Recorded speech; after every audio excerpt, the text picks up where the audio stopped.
All right, welcome back inside our proactive newsroom. And joining me now is Dr. Raza Bakari. He is the CEO of Medicus Pharma. And Dr. Bakari, good to see you again. How are you? I am doing really well, Steve. Thank you very much for having me back on your program. Yeah, so you had some pretty significant news out today talking about updated phase two clinical protocol submission to the FDA, and we'll sort of talk about the regulatory reason behind that, and then I want to get into a little bit about what was in that, and more specifically the use of artificial intelligence. So let's talk about the submission to the FDA. This is something that needed to happen, correct? Absolutely, Steve. So, as part of our clinical development program, earlier this year in January, we have submitted an amended phase two clinical design with the FDA. We received comments back in March, and the FDA wanted us to provide some additional information. Those comments were non-clinical hold comments. So, right at the outset, that was a good indication. And we, on Friday, submitted a comprehensive package to the FDA, providing all the relevant information they needed with respect to not just the safety profile, the updated investigator brochure, as well as the CMC, which is the chemistry, manufacturing, and control information, and stability and sterility data. So we have essentially satisfied all the check boxes. So we are now very confident that we should get the nod from the FDA to start randomizing patients, hopefully before the end of this quarter. Yeah, and in the news release, you talk a little bit about artificial intelligence and really how that is on the cutting edge of what you're trying to do with SkinJet. And maybe you could talk a bit about why AI is so important and how it really sort of can take you from one spot and light years ahead so quickly. Well, just to start off, and thank you, Steve, for asking about our clinical design. The clinical protocol that we have in our treatment regimen is a novel disruptive treatment to bring a non-invasive method to treat basal cell carcinoma of the skin, which is the most common cancer, and is currently treated, at least in Western Hemisphere, through surgical intervention called Mohs surgery. It is an expensive way to treat.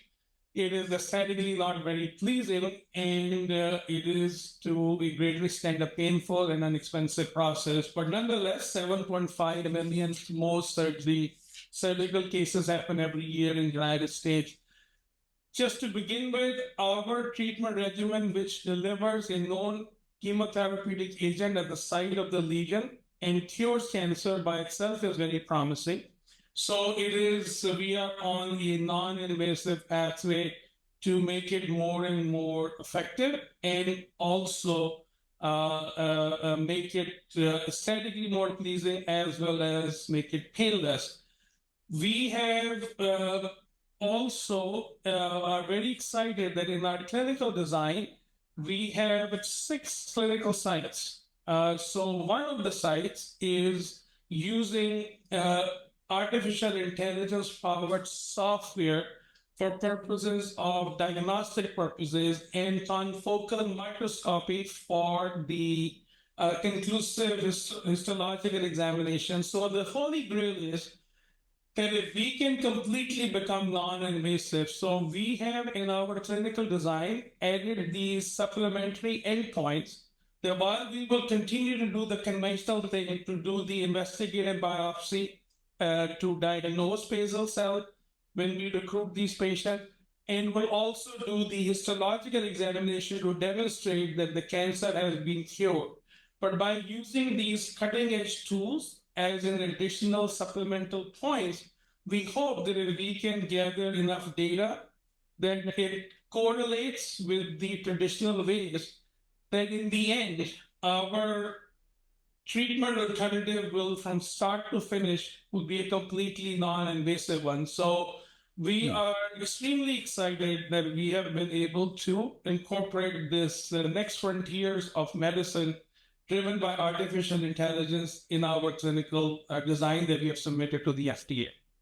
Yeah, it'd be interesting to see how that all shakes out. We should also mention that Dr. Bakari, that you recently closed on a financing as well, because obviously what you're doing takes some capital to move it along. So another positive step for the company as well.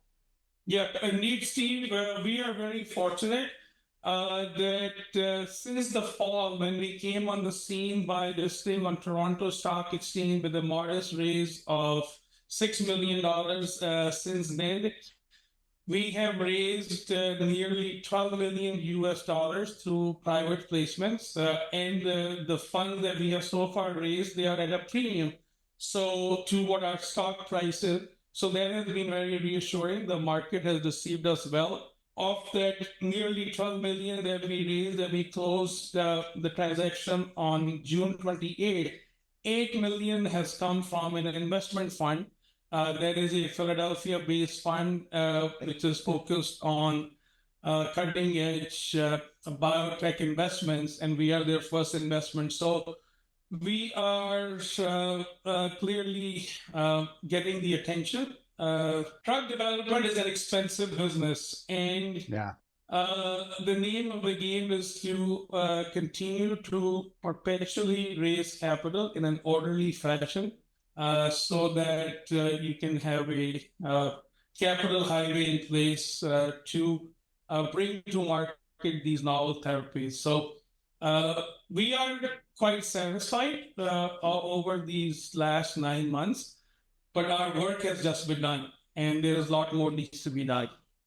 Makes a lot of sense. Dr. Bakari, thank you so much. Good update, and good to see you as well. We look forward to hearing back when the FDA makes that decision, okay? Thank you, Steve. Appreciate the opportunity to speak with you again this afternoon. All right, Dr. Raza Bakari, he's the CEO of Medicus Pharma.